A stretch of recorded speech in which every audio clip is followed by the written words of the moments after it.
रास है वो साधु संत जो त्रेता में राम जी जिनको मिल नहीं पाए।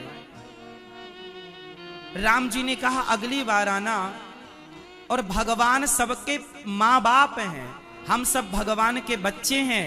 और बताओ आप में से कितनों का मन करता है कि एक बार भगवान मिले तो गले से लगाएं? करता है ना? एक बार भगवान मिले तो अपनी गोद में बिठाएं, प्यार करें, बात करें। अरे भगवान को गोपियां गले लगा रही हैं तो तुम ये क्यों सोचते हो कि भगवान के अंदर कोई वासना है? अरे माँ अपने बेटे को गले लगाती है, गालों को चूमती है, तो क्या माँ के अंदर कोई वासना होती है? ये तो भक्त की इच्छाएं पूरी कर रहे हैं भगवान के, मेरे राम मुझे गले लगाएं, मेरे श्याम सुंदर मुझे गले लगाएं, मुझे अपने पास बिठाएं। ये मिलन था, लेकिन इस लीला को कुछ लोगों ने वासना से जोड़ दिया। क्योंकि हम स्वयं वासना में डूबे हैं ना, इसलिए भगवान की लीलाओं को भी वासना की दृष्टि से देखते हैं।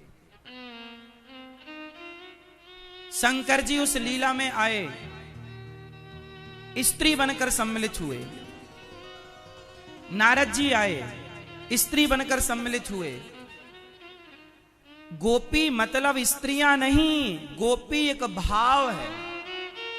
गोपी एक, जोर से, गोपी एक, गोपी भाव मतलब जैसे भरत भाव, जैसे एक भाव है भरत भाव। कौन सा भाव? भरत जी जैसा भाव, कि भरत जी राम के सिवा कुछ नहीं चाहते, खड़े खड़े गिर जाते हैं। राम वनवास पैदल गए तो भरत जी बोलते हैं मैं सिर के बल जाऊंगा।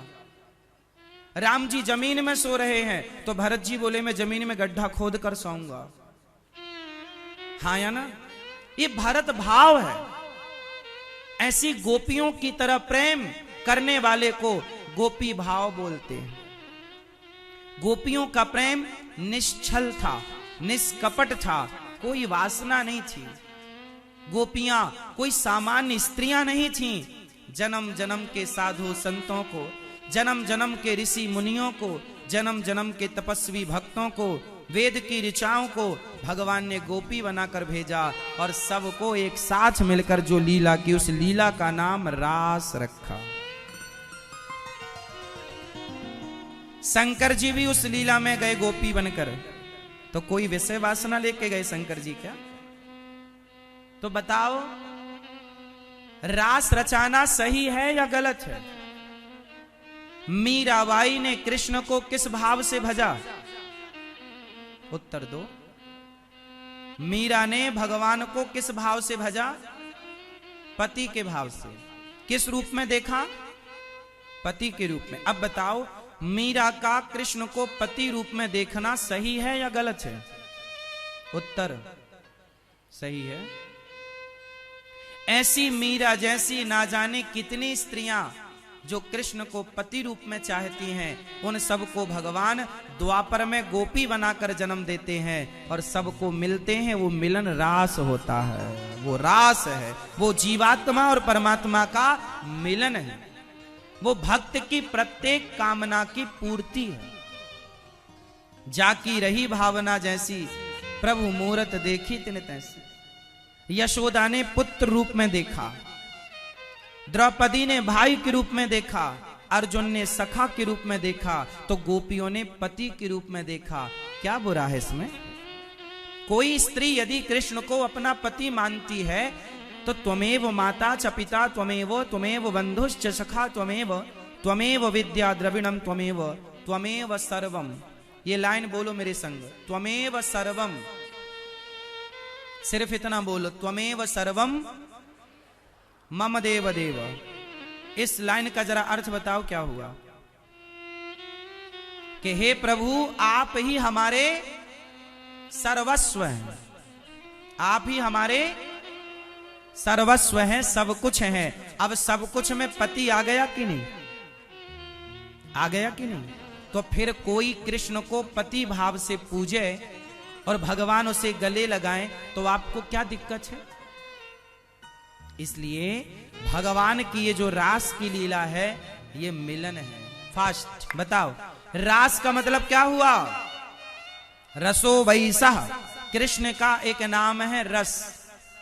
जिस मिलन में सारे रस हो, हास्य रस भी हो, करुण रस भी हो, जितने रस हैं सारे हों, भयानक रस भी हो, विभत्स रस भी हो, जितने रस हैं सारे रसों का समन्वय समावेश जहां हो, वही रास है। जहां सारा था, हंसी भी थी, हंसना भी था, रोना भी था, रूठना भी था और मनाना भी था, सारे रस थे। भयानक रस भी है। छोड़कर चले गए कृष्ण, गोपियों को पूरी दुनिया भयानक सी लग रही है। सारे रसों का कि अधिष्ठात्र तो भगवान है। तो चलो बताओ, रास का मतलब क्या हुआ? उत्तर दो सब। रास का मतलब क्या हुआ? मिलन। किसका मिलन? किसका मिलन? भक्त और भगवान के मिलन का नाम क्या है? भक्त और भगवान के मिलन का नाम रास है। ये कोई विषय वासना की लीला है क्या?